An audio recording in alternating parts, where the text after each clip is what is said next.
అప్పుల బాధలు వెంటాడుతున్నాయా? అయితే 6 JVR వారి జాతిరత్నాలు ధరించండి.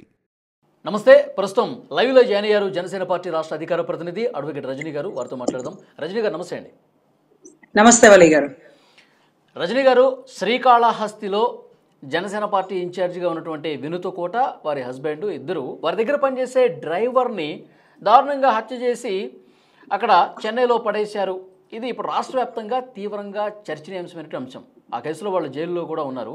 ఇప్పుడు ఆ డ్రైవర్గా ఉన్నటువంటి రాయుడి సిస్టర్ మాట్లాడుతూ ఉంది, పవన్ కళ్యాణ్ గారు మీరే మాకు న్యాయం చేయండి, పవన్ కళ్యాణ్ గారు మీరు స్పందించండి, మీ జనసేన పార్టీకి సంబంధించినటువంటి మహిళే చాలా దారుణంగా ప్రవర్తించి మా అన్నయ్యని బలి చేశారు, ఈ కేసులో మాకు న్యాయం చేయండి సార్ అని రిక్వెస్ట్ చేస్తుంది. ఏమంటారు మేడం? ఒక జనసేన పార్టీ రాష్ట్ర అధికార ప్రతినిధిగా మీ రియాక్షన్ ఏంటి? నమస్తే వలి గారు. ముఖ్యంగా ఇటువంటి మర్డర్ కేసుల్లో మీలాంటి జర్నలిస్టుకో రాజకీయ నాయకులకో తెలియని విషయాలు ఏంటంటే, ఇవాళ ఎవరైతే నేరగాడుగా ఉన్నారో తదుపరి విచారణ నిమిత్తం వాళ్ళు నేరగాళ్లు కాకపోవచ్చు. అంటే ఇవాళ అన్ని ఆధారాలు వీతనే ముద్దాయి అని చూపిస్తున్నాయి అనుకోండి. For suppose Satyam Babu case చూశారు కదా, ఆయేషా మీరా హత్య కేసులో సత్యం బాబు కేసు. ఆవిడ ఇతను కాదు అని చెప్తున్నా సరే పోలీసులు అందరూ ఇతనే వచ్చినాడు, గోడ దూకి వచ్చినాడు, ఈ కత్తే వాడినాడు, 4 పూట్లు పొడిచినాడు, చిరుత సినిమా చూసి వచ్చినాడు, అమ్మాయి పొట్ట మీద లేకపోతే ఇంకొక పాటలో చిరుత అనే ఒక బొమ్మ వేసినాడు, అనే సినిమా పేరు రాసినాడు, ఇవన్నీ చిత్రీకరించినారు సార్. 7 సంవత్సరాల అనంతరం మళ్ళీ అతను నిర్దోషి అనడానికి యావత్ రాష్ట్రంలో ఉన్నటువంటి వకీళ్ళందరూ కనుక్కొని పిచ్చుక శ్రీనివాస్ అనే ఒక అడ్వకేట్ గారు, ఆయన పౌర హక్కుల అడ్వకేట్ అనుకుంటా సార్, మా సీనియర్ మా గురువు గారు. సో ఇటువంటి వ్యక్తులు అందరూ వచ్చి అతన్ని దోషి కాదు నిర్దోషి అని తెలిసినారు. ఇక్కడ నేను ఒకటే చెప్తున్నాను సార్, ఒక లేడీ క్యారెక్టర్ ని మనం చూడకుండా సరైన ఆధారాలు మన దగ్గర లేకుండా మనం మాట్లాడకూడదు. ఒకవేళ ఏమన్నా ఆధారాలు ఉన్నప్పటికీ అది ఏ పరిస్థితి, అది ఎంతవరకు నిజము, ప్రలోభ పెట్టారా, ప్రవోక్ చేసినారా, లేకపోతే మత్తులో ఉన్నప్పుడు చేసినారా, లేకపోతే ఇంకేదైనా భయపెట్టినారా, వాట్ ఎవర్ ఇట్ మేబీ, మనకు అసలు ఎందుకు అసలు. సో ఇప్పుడు నాకు అర్థం కాని విషయం ఏంటంటే, పవన్ కళ్యాణ్ గారిని న్యాయం చేయమని అడుగుతున్నటువంటి వారి సోదరికి పవన్ కళ్యాణ్ గారు ఆల్రెడీ మీరు అడగకుండానే, కనీసం ఎంక్వైరీ చేయకుండానే, ఆమెతో విచారణ చేయకుండానే పవన్ కళ్యాణ్ గారు ఇమీడియట్ గా తక్షణమే తీసుకున్న నిర్ణయం పార్టీ నుంచి చేసినారు. అంటే మీరు ఆయన ఏమీ చేయలేదా ఏంటి చెయ్యంటే ఆయన అంతవరకే చేయగలరు, అదే ఆయన పరిధం. సో ఇక్కడ ఆవిడ వంతు విని, లేదు సార్ వాళ్ళు అబద్ధం చెప్తున్నారు సార్, వాళ్ళు నిజం చెప్తున్నారు సార్, లేకపోతే నేను మంచిదాన్ని సార్ అనే వర్షన్ కూడా లేదు. అక్కడ తప్పు అనేది జరిగింది కాబట్టి అసలు ఆ తప్పు ఎవరు చేశారు ఏంటి అని నిరూపించుకొని అయిపోయే వరకు జానీ మాస్టర్ అతను డాన్సర్ అనుకుంటా, అతన్ని కూడా అలాగే పార్టీకి దూరం పెట్టినారు కదా. ఎలిగేషన్ వస్తే ఎవరిని ఉపేక్షించరు సార్, వీరు నా వారు, నాకు సంబంధించిన వారు అని ఆయన ఎప్పుడు భావించరు. తప్పు వచ్చింది కదా, ఎలిగేషన్ క్లియర్ చేసుకోండి ఫస్ట్. ఎందుకంటే మళ్ళీ పార్టీకి మన వల్ల. కానీ మాకు న్యాయం జరిగింది ఎక్కడ అని చెప్పి క్వశ్చన్ చేస్తుంది వాళ్ళ సిస్టరు. ఇప్పుడు రాజకీయం చేసేసి ఇప్పుడు అక్కడ ఉన్నటువంటి ఎమ్మెల్యేకి ఈమెకి పడట్లేదని చెప్పి ఏదో మధ్యలో మా అన్నయ్యని బలి చేసేసారు, ఇది పూర్తిగా కేసు నుంచి తప్పించుకోవడం కోసం ఎమ్మెల్యే పేరు వాడుకుంటున్నారు అని చెప్తున్నామే. సార్ ఇక్కడ ఆయన పరిధి అంతవరకే సార్. ఇక మిగతాది పోలీస్ శాఖలు చూస్తారు, లాస్ట్ హోమ్ మినిస్టర్ చూస్తారు, లేకపోతే ఇంకొక వారు చూస్తారు.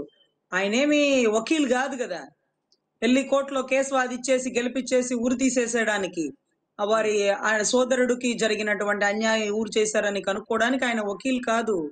ఆయన ఒక పొలిటికల్ లీడర్, ఒక పార్టీ ప్రెసిడెంట్. ఆయన పరిధి వరకు గతంలో పోటీ చేసిన ఎమ్మెల్యే అయినప్పటికీ, పార్టీకి సుపరిచితురాలు అయినప్పటికీ ఒక ఎలిగేషన్ ఎదుర్కొంటుంది కాబట్టి ఇమీడియట్ గా పార్టీ నుంచి బహిష్కరించారు. సో ఇక్కడ నేను ఒకటే చెప్తున్నాను, ఆవిడ వర్షన్ కూడా ఆయనేమి ఇలా కాదు అలా అనలేదండి. ఎందుకంటే నిజాలు అనేది కోర్టు నిర్ధారించాలి, సమయం నిర్ధారించింది. లేకపోతే ఇవాళ మీరు అంటున్న ఇంకొకటి, అసలు ఎలిగేషన్ వచ్చింది వాస్తవం, ఆవిడ మర్డర్ చేసినారా లేకపోతే చెన్నైలో డోర్ డెలివరీ చేసినా, అదంతా ఇన్వెస్టిగేషన్ జరుగుతుంది. ఈ లోపే క్యారెక్టర్ అసాల్ట్ చేసేయడం, ఆవిడ అలాంటి మనిషి, ఆవిడకి సంబంధించిన వీడియోలు బయటకు వచ్చినాయి అని ఒకవేళ అలాంటి వీడియోలు బయటకు వచ్చినాయి అని మాట వస్తే అది దర్యాప్తులో ఉన్న కేసు. ఒక లేడీ ఎలిగేషన్ గురించి ఏ మాత్రం పిన్ టు పిన్ ఇన్ఫర్మేషన్ కూడా పోలీస్ వారు బయటికి చెప్పకూడదు. ఒకవేళ పోలీసు వారి దగ్గర సమాచారం ఉన్నా చెప్పరు. ఉమ్, కానీ ఇక్కడ పోలీసు వారి దగ్గర ఏ సమాచారం లేకుండానే మీడియా బృందాలు వినీత కోట గారికి వీడియోస్ అవి ఉన్నాయంట, బెడ్రూమ్ లో కెమెరాలు పెట్టారంట అని ఇలాంటి అనుచిత వ్యాఖ్యలు చేస్తూ మీడియాల ముందు కూర్చున్న పెద్ద పెద్ద సామాజిక వక్తలకి చెప్తున్నాం, సార్ ఇది మనకు అవసరమా? మన కళ్ళతో మనం చూసినామా? ఆ వీడియోలో ఏమన్నా మీకు చూపించారా? ఆ వీడియోలో ఉన్నవాడు వినీత కోట గారా? మీరు గుర్తుపట్టారా? మీకు అవసరమా? కేసు జరుగుతుంది కదా కోర్టులో. ఒక మహిళ మీద ఒక ఎలిగేషన్ వచ్చింది, మర్డర్ చేశారని ఎలిగేషన్ వచ్చింది. దాన్ని ఆవిడ నిరూపించుకుంటారా? ఆధారం లేకపోతే అరెస్ట్ అవుతారా? లేకపోతే శిక్షార్హులు అవుతారా? What ever it may be, case జరుగుతుంది కదా. క్యారెక్టర్ అసాల్ట్ చేయడం తప్పండి. అది మనం అసలు చాలా పెద్ద తప్పు. మనం ఏ పార్టీ వారైనా సరే, ఏ పార్టీ వారైనా వద్దు. మనం ఆడబిడ్డ గురించి వాళ్ళు దగ్గర పెట్టుకొని మాట్లాడాలి. మన దగ్గర ఏ ఆధారాలు లేవు.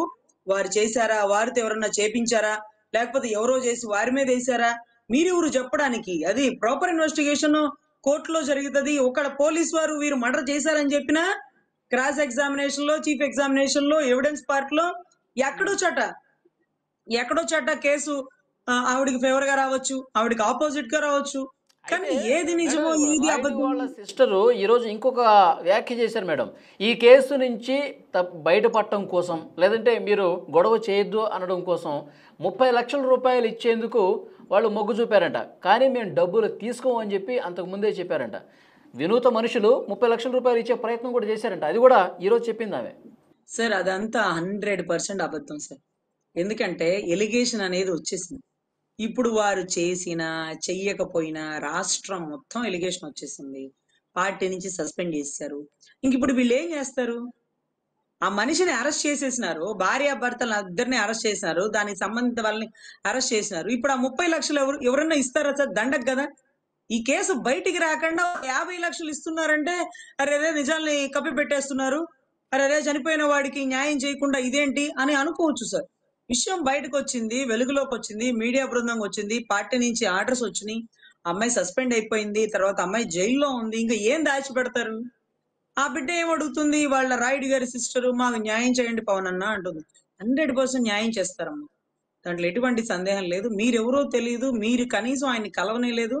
ఇమీడియట్ గా అయినా సరే తప్పు జరిగింది అని భావిస్తున్నారు కాబట్టి పార్టీలోంచి ఆ అమ్మాయిని బహిష్కరణ అనే పదాన్ని వాడి మరీ ఒక లెటర్ రిలీజ్ చేసినారు. ఉమ్. సో ఇంత కఠినంగా ఉంటారు ఆయన. ఆయన కఠినత్వం అసలు మీకు తెలియదు ఆయన ఎంత కఠినంగా ఉంటారో శిక్షల విషయంలో. లేకపోతే చిన్న మాట తేడా వచ్చినా ఎంత కఠినంగా మేడం, ఉంటారో మీకు గతంలో తెలియదు. కూడా వినూత గారు పార్టీ విధి విధానాలకు లోబడి కాకుండా కొంత భిన్నంగా వ్యవహరిస్తున్నారని చెప్పి ఒక చర్చ కూడా ఉంది మేడం. ఇప్పుడు ఈ విషయం బయటకు వచ్చిందే కానీ మర్డర్ విషయం అంతకు ముందు నుంచే కూడా కొంత వివాదాస్పదంగా ఉన్నట్టుగా తెలుస్తోంది. మొన్న సస్పెండ్ చేసినటువంటి ఆ లెటర్లో కూడా ఒక్కసారి నేను మీకు చదివి వినిపిస్తాను మేడం. క్లియర్గా, శ్రీకాళహస్తి నియోజకవర్గ ఇన్ఛార్జిగా ఉన్న శ్రీమతి వినూత కోట వ్యవహార శైలి పార్టీ విధి విధానాలకు భిన్నంగా ఉన్నందున గత కొంతకాలంగా, మేడం అండర్లైన్ ఇది, గత కొంతకాలంగా పార్టీ కార్యక్రమాలకి దూరంగా ఉంచడమైంది. ఆమెపై ఇప్పుడు చెన్నైలోని హత్య కేసు ఆరోపణలు పార్టీ దృష్టికి వచ్చాయి. ఈ క్రమంలో వినూత కోటను పార్టీ నుంచి బహిష్కరించడమైంది. గత కొంతకాలంగా కూడా ఆమె కొంత వివాదంలో ఉన్నారు, పక్కన పెట్టామని కూడా చెప్పారు పవన్ కళ్యాణ్ గారు. ఎలా చూస్తారు దీన్ని? సార్ ఇక్కడ కూటమి అంటే 3 పార్టీల కలయిక. ఒకరు ఎక్కువ, ఒకరు తక్కువ, సరి సమానం, ఇలాంటి పరిస్థితులు అయితే నెలకొంటా ఉంది కూటమిలో. అటు టీడీపీ వాళ్ళకైనా కొంచెం ఇబ్బందిగా ఉంది, జనసేన వాళ్ళకి ఇంకొంచెం ఎక్కువ ఇబ్బందిగా ఉంది. ఆ బీజేపీ వాళ్ళు సెంటర్ లో మేము ఎంత గొప్పగా ఉన్నాం, రాష్ట్రంలో మమ్మల్ని పట్టించుకోవట్లేదు అనే స్థాయిలో వాళ్ళు ఉన్నారు. సో మన చేతికి ఉండే 5 వేళ్లే సరిగా ఉండవు, తిన్నగా ఉండవు. మన ఇంట్లో ఉండే బిడ్డలే, మన ఒక తల్లి కన్న బిడ్డలే సక్రమంగా ఉండరు. ఒకరికొకరికి భాషా విద్వేషాలు లేకపోతే ఇంకోటి ఉంటుంటాయి. సో కూటమిలో అందరూ ఉన్నప్పుడు ఎక్కడో చాట చిన్న చిన్న ఇబ్బందులు ఉండనే ఉంటున్నాయి. దానికి కొంతమంది పార్టీకి దూరంగా ఉంటున్నారు, కొంతమంది ఇంకొంచెం స్ట్రాంగ్ గా ఫైట్ చేస్తున్నారు. నిన్న మొన్న కూడా ఎవరిదో ధర్నాకని బయటకు వస్తే అతని మీద కూడా వేటు వేసి ఎంక్వైరీ చేపిస్తున్న తరుణాలు మీరు చూసినారు. కానీ మీరు ఒకటే తెలుసుకోవాలి, ఆయన చాలా కఠినంగా ఉంటాడు. ఆయన కాన్సెప్ట్ రాష్ట్ర అభివృద్ధి. దానికి అడ్డం వచ్చిన వారు ఎవరైనా, నా సొంత కుటుంబ సభ్యులైనా సరే, రాష్ట్ర అభివృద్ధి కోసం నేను ఏ మాత్రం ఉపేక్షించను. కుటుంబం అంటే ఎవరని భావిస్తున్నారు? కుటుంబం అంటే జనసేన. మనం ఆయన అభివృద్ధి పదంలో వెళ్తున్నప్పుడు ఆయన బాటలోనే మనం వెళ్ళాలి. నాతో వచ్చేవారే నా వారు, నన్ను ప్రశ్నించేవారు, నన్ను శంకించేవారు నా వారు కాదు. అంటే ఆయన వ్యూహం ఆయనకుంది. అమరావతి తీర్చిదిద్దాలనో, రాష్ట్రంలో క్రైమ్ రేట్ తగ్గించాలనో, లేకపోతే అవినీతి అనేది తగ్గించాలనో, సుస్థిరత పెంచాలనో, లేకపోతే ఒక రబ్బర్ చెప్పులున్నోడు రాజకీయం చేసే అవకాశం కల్పించాలని ఏదో ఒక భయంకరమైన తపనతో ఆయన తన ప్రయత్నాన్ని చేస్తున్నారు. దానికి ఎప్పుడూ ఆటంకపరచకండి నా కుటుంబ సభ్యులు. మనమందరం కలిసి రాష్ట్ర అభివృద్ధికి పాటుపడదాం అనేటటువంటి ఒక దృఢమైన సంకల్పంతో ఉన్నప్పుడు చిన్న చిన్న ఇబ్బందులు వచ్చినప్పుడు ఆయన చాలా స్ట్రిక్ట్ డెసిషన్స్ తీసుకుంటారు. ఈ డెసిషన్ ఇంత చిన్న విషయానికి తీసుకున్నారా అని మనకు అనిపించవచ్చు.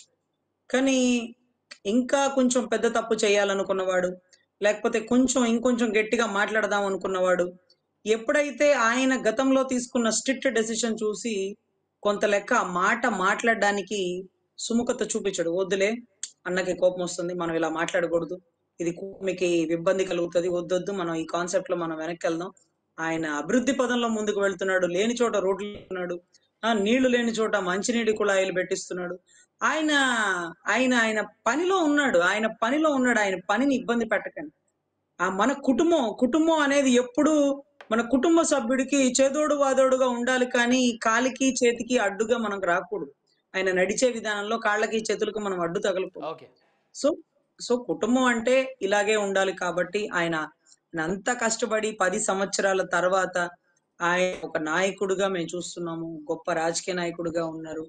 రోజు అభివృద్ధి పదంలో ముందుకు వెళ్తున్నారు. దయచేసి పార్టీలో సభ్యులందరూ గాని, కార్యకర్తలు గాని, నాయకులు గాని ఒక్కటే గుర్తుపెట్టుకోండి. ఆయన కోపం ప్రజలకు తెలియకపోవచ్చు, పార్టీ సభ్యులకు బాగా తెలుసు ఎంత కఠినంగా ఉంటారనేది. సో ఆయనకి ఇబ్బంది పెట్టద్దు, ఆయన పనిలో అడ్డు రావద్దు. ఆయన ఒక కాన్సెప్ట్ లో ఉన్నారు, అభివృద్ధి పదంలో ముందుకు తీసుకువెళ్లాలని. ఎప్పుడు ఆయనకి సపోర్ట్ గా ఆయన వెనకాలే మనం మనస్ఫూర్తిగా ఉండాలి. ఆయన తీసుకునే నిర్ణయం ఆలోచించి తీసుకుంటారు. ఎప్పుడు స్వలాభానికి తీసుకోరు, తనకి లాభం వచ్చేది ఏది తీసుకోరు. ఏదైనా రాష్ట్ర అభివృద్ధి కోసం ఒక నిర్ణయం తీసుకుంటారు. ఈ రోజు ఎమ్మెల్యే అవ్వాల్సిన వాళ్ళు చైర్పర్సన్స్ అవుతున్నారు, చైర్పర్సన్స్ అవ్వాల్సిన వాళ్ళకి పదవులు రాకుండా అలాగే కూర్చునున్నారు. ఏంటి పార్టీ ఏంటి అంటే ఆయన కనపడిన ప్రతి చోట జనసేన ఉన్నట్టేనండి. మనం ఏది కనపడట్లేదు అని అనుకోవడానికి లేదండి. అప్పట్లో ఎన్టీ రామారావు గారు ఒక్కరే తిరిగి టీడీపీని స్థాపించినారు. అప్పుడు టీడీపీలో ఎవరున్నారు ఎవరికి తెలియదండి. ఎన్టీఆర్ గారు అన్నగారు అనేవాళ్ళు, అన్నగారు వస్తున్నారని. అన్నగారు ఒక్కళ్ళే తెలుసు, తర్వాత ఎవరు పార్టీ సభ్యులు తెలియదు. ఈ రోజు మన అన్న సెంట్రల్ స్థాయిలో కూడా ఒక గొప్ప నాయకుడు. మన అన్న తెలిసినప్పుడు మనం తెలియదా? మన అన్న ఎక్కడికి వెళ్ళాడంటే అక్కడ మనం వెళ్ళినట్టే. ఆయన ఆ స్థాయిలో ఉన్నాడంటే మన భుజస్కంధాల మీద మనం పల్లకిలో మోసినట్టు మోసి దగ్గరుండి ఓట్లు వేయించి గత ప్రభుత్వాన్ని ఎదుర్కొని ఆయన ఆ స్థాయిలో మనం కూర్చోబెట్టినాం కదా. మనం లేనిదే ఆయన లేడు, మనం లేనిదే ప్రభుత్వాలే లేవు. మరి అటువంటప్పుడు మనం లేవని ఎందుకు భావిస్తాం? ఈ రోజు వారు కనపడిన ప్రతిసారి మనం ఉన్నట్టే. మనం అక్కడ దగ్గరలో లేకపోవచ్చు, లేకపోతే ఒక పెద్ద పోస్ట్ లో లేకపోవచ్చు, కానీ ఆయన ఆ పోస్ట్ లో ఉన్నాడంటే ఇక్కడ మనం ఇన్ని సంవత్సరాలు మనం పడిన కష్టమే కదా. సో 100% జనసేన ఎక్కడో ఉంది అనే వాళ్ళకి చెప్తున్నాం. మా అన్న ఎక్కడుంటే జనసేన అక్కడున్నట్టే. మా అన్న చాలా కఠిన నిర్ణయాలు తీసుకుంటాడు. రాష్ట్ర అభివృద్ధికి ఎవరిని అడ్డు రానిప్పుడు వాడి కుటుంబ సభ్యులైనా అడ్డు రానివ్వడు. సో ఖచ్చితంగా పార్టీ ఎక్కడో లేదండి, ఆయన ఎక్కడుంటే పార్టీ అక్కడ ఉంది. So any time any moment ఆయన నుంచి పిలుపు వస్తుందని పార్టీ కార్యకర్తలందరూ ఎదురు చూస్తున్నారు. పిలుపు వచ్చే వరకు ఎదురు చూస్తారు. అప్పటి వరకు మా బిడ్డ రాష్ట్ర అభివృద్ధి కోసం కష్టపడుతున్నాడు అనుకుంటారు. పిలుపు వచ్చాక మా బిడ్డ మమ్మల్ని కూడా గుర్తుపెట్టుకున్నారు అని భావిస్తారు. మమ్మల్ని గుర్తుపెట్టుకోకపోయినా రాష్ట్ర ప్రజలందరినీ తన మనసులో పెట్టుకొని ఒక దృఢమైన సంకల్పంతో రాష్ట్ర అభివృద్ధికి పాటుపడే మా అన్న ఎప్పుడు గొప్ప స్థాయిలో ఉండాలని కోరుకుంటూ, వినూత కోట గారి మీద వచ్చేటటువంటి అసందర్భ ప్రేలాపన, అసత్య ప్రచారాలు ఇవన్నీ మానుకోండి. దయచేసి ఎవరి సభ్యులకైనా చెప్తున్నా, ఇవన్నీ మానుకోండి. మనకు అనవసరం. ఇవాళ మర్డర్ చేసినోడు రేపు మర్డర్ చేయలేదని వస్తుంది, ఇవాళ మర్డర్ చేయలేదన్నోడు రేపు మర్డర్ చేశాడని వస్తుంది. మనకు తెలియదు అక్కడ ఏం జరిగిందో. బెడ్రూమ్ లో కెమెరాలు వాళ్లే పెట్టించారట, అందుకే ఆ బిడ్డను చంపేసినారట. ఇవన్నీ మనకెందుకండి? కోర్టు సమగ్ర విచారణ జరుపుతుంది, పోలీసు వారు ఆధారాలు అవన్నీ సేకరిస్తున్నారు. సో తెలియనప్పుడు ఒక ఆడబిడ్డ గురించి వారు ఎవరైనా గాని, మన శత్రువైనా గాని మనం మాట్లాడకూడదు. మనం ఏ రోజు భారతమ్మ గారి గురించి మాట్లాడలేదే, విజయమ్మ గారి గురించి మనం ఎప్పుడు తప్పుగా మాట్లాడలేదే. ఎందుకంత గౌరవిస్తున్నాం అంటే అది మన మహిళలకు ఇచ్చే గౌరవం. మరి మన పార్టీలోంచి బయటికి వెళ్ళిన మహిళ తప్పు చేసిన మహిళ అంటే మనం చేసిందో చేయలేదో మనం ఎలా చెప్పగలుగుతాం? కోర్టు కదా నిర్ధారించింది. సో మీ పోటీ వాళ్ళే తెలంగాణలో దిశ ఎన్కౌంటర్ జరిగినప్పుడు ఆ నలుగురు కాల్చి చంపేసినారో, లేకపోతే ఆ నలుగురిని అలాగే చంపాలి, ఆ నలుగురి అమ్మాయిని రేప్ చేసినారని మీలాంటి వాళ్ళే రోడ్ల మీద కొవ్వొత్తులు పట్టుకొని వెళ్ళింది. ఆ నలుగురు బలయ్యే వరకు నిద్రపోలా. ఆ నలుగురు బలయ్యాక సంతోషపడ్డారు. కానీ ఆ నలుగురు కాదు, ఎవరో ఒకరిని తప్పించడం కోసం ఆ నలుగురిని బలి చేశారని మాలాంటి న్యాయవాదులు 2-3 సంవత్సరాలు సుదీర్ఘ ప్రయాస తర్వాత రెండు రాష్ట్ర ప్రజలు అప్పటికి మేల్కొల్పున్నారు. సో ఈలోపు నలుగురు ప్రాణాలు పోయినాయి. సో అట్లా మనకి ఏది నిజమో ఏది అబద్ధమో తెలియనప్పుడు దయచేసి ప్రలాపన చేయకండి, అసత్య ప్రలాపనలు. అదే రకంగా రాయుడు గారి సిస్టర్కి మేము ఒకటే చెప్తున్నాం, అమ్మ మీరు అన్న గురించి అన్న సహాయం చేయండి అని అడగండి. అన్న న్యాయం చేయండి అని అడగడానికి అన్న వకీల్ కాదు కదా, ఓకే, అన్న వకీల్ కాదు కదా న్యాయం చేయడానికి. మీరు అడగకుండానే ఆ అమ్మాయిని పార్టీ నుంచి సస్పెండ్ చేశారు. ఇంకా కూడా మీకు సహాయం చేస్తారు. అది ఆయన చేసే పని కాదు, కోర్టులో చేసే పని, లేకపోతే హోమ్ మినిస్టర్ గారు చేసే పని. ఖచ్చితంగా దానికి సంబంధిత వర్క్ జరుగుతుంది. ఆ అమ్మాయికి ఆరోపణలు ఉన్నాయా, ఆధారాలా ఏంటనేది చెన్నైలో కూడా వెరిఫై చేస్తున్నారు. అమ్మాయి తప్పు చేసి ఉంటే ఖచ్చితంగా శిక్ష పడుతుంది. శిక్ష తగ్గించమని కూడా అన్న ఏ రోజు అడగడు. ఎందుకంటే తప్పు చేసిన వారు ఆడైనా మగైనా చిన్నైనా పెద్దయినా ఎవరిని ప్రోత్సహించడు. ఒక్కొక్క చాట కఠినంగా ఉంటేనే రెండో వాడు ఆ తప్పు చేయకుండా ఉంటాడు అని భావించడం ఆయన ఒక దృఢమైన సంకల్పం. తప్పు విషయంలో లేకపోతే ఇంకొక మాట తూలుడు విషయంలో ఆయన చాలా కఠినంగా ఉంటారండి. ఎవరైనా గబుక్కన పార్టీలో మాట తూలినా వెంటనే స్ట్రిక్ట్ గా నిర్ణయాలు తీసేసుకుంటారు. ఎందుకని అంత స్ట్రిక్ట్ గా తీసుకున్నారంటే ఆ తీసుకున్న నిర్ణయాన్ని బట్టి ఇంకెవరు నోరు జారు. అంటే వైసీపీ వారి గురించి తప్పుగా మాట్లాడకూడదు, వైసీపీ వారి కుటుంబ సభ్యుల్ని ఇంకేం అనకూడదు. చాలా జాగ్రత్తగా పాలసీ మ్యాటర్లే మాట్లాడాలి, తప్పునే ప్రశ్నించాలి, విధి విధానాల మీదే ప్రశ్నించాలి, కానీ వ్యక్తిగత విషయాలకి పోకూడదు అనే విషయంలో ఆయన చాలా కఠినంగా ఉంటాడండి. దాంట్లో ఎటువంటి సందేహం లేదు. Okay madam. నేను చెప్తున్నాను, కేసు జరుగుతూ ఉంది. దీంట్లో ఎవరున్నారు, ఎవరు చేపించినారు, ఎవరి వల్ల సాధ్యమైంది అనేదే మీరు తెలుసుకోండి. అంతేగాని బెడ్రూమ్ లో కెమెరాలు పెట్టారు, బాత్రూమ్ లో కెమెరాలు పెట్టారు, అందుకే అతన్ని చంపారు, చెన్నైలో డోర్ డెలివరీ చేసినారు, ఎవరో మాట్లాడతారు తెలియని వాళ్ళు. కేసులు కదా, కేసులో జరగనివ్వండి. ఈలోపు మనం మాట్లాడుకునేది ఎలాగో మాట్లాడడం, కానీ వ్యక్తిగత విషయాల జోలికి వద్దు. అమ్మాయి మర్డర్ చేసింది, అవును ఆ అమ్మాయే మర్డర్ చేసింది, అంతవరకే. అంతేకాని బెడ్రూమ్ లో కెమెరాలు పెట్టారు, బాత్రూమ్ లో కెమెరాలు పెట్టారు, ఆ అమ్మాయి అలా అమ్మాయి ఇలా, ఇదంతా తప్పు. వద్దు, మనకొద్దు. మనం పర్ఫెక్ట్ గా సబ్జెక్ట్ టు సబ్జెక్ట్ మాట్లాడుకోవాలని నేను మనస్ఫూర్తిగా మీడియా మిత్రుల ద్వారా ప్రతి ఒక్క అనలిస్ట్ ని, ప్రతి ఒక్క స్పీకర్ ని, స్పోక్స్ పర్సన్స్ ని నేను వేడుకుంటున్నానండి. తప్పు ఒక ఆడబిడ్డ గురించి మనం మాట్లాడకూడదు. మర్డర్ చేశారు అని మీరు నమ్ముతున్నప్పుడు మర్డర్ చేశారని చెప్పండి. మర్డర్ చేశారు, ఇది ఎంతవరకు కరెక్ట్, ఇది ఎలా కరెక్ట్, ఆ పార్టీలో ఉన్న అమ్మాయి ఎలా చేయొచ్చా, ఇంతవరకు మాట్లాడుకుందాం. That's it, correct. అంతే. క్యారెక్టర్ గురించి, వీడియోల గురించి, కెమెరాల గురించి పోలీసు వాళ్ళు చెప్తారు, అసలు ఏమున్నాయి ఏమి లేవు అని వాళ్ళు దర్యాప్తు చేస్తారు. అలాంటి దర్యాప్తు చేసిన మీకు తెలుసు, ఏదో ఒక రేపుకు గురైన ఆడబిడ్డకు కూడా మొహాన్ని ముసుకేస్తారు తెలుసా, ఒక రేప్ చేసినోడికి కూడా మొహాన్ని ముసుకేస్తారు తెలుసా. ఎందుకంటే వాళ్ళు తప్పు చేశారా చేయలేదా అనేది ఇంకా కూడా నిర్ధారించకుండా అలా ముసుగులు లేకుండా చూపించకూడదు. అది రూల్ ఆఫ్ లా. సో దాంట్లో వినుత కోట గారు కూడా ఇప్పుడు దీంట్లో ఎంతవరకు బాధ్యులు, దర్యాప్తు జరుగుతుంది. అప్పటి వరకు ఆవిడ కస్టడీలోనే ఉంటారు. కస్టడీలో ఉన్న ప్రతి ఒక్కరు నేరగాళ్లు కాదు, అదొక్కటి మరొకసారి మనం గుర్తుపెట్టుకుందాం. చూద్దాం మేడం, వాస్తవాలు త్వరలో బయటకు వస్తే మళ్ళీ మాట్లాడదాం. Thank you very much Rajani గారు. నమస్తే.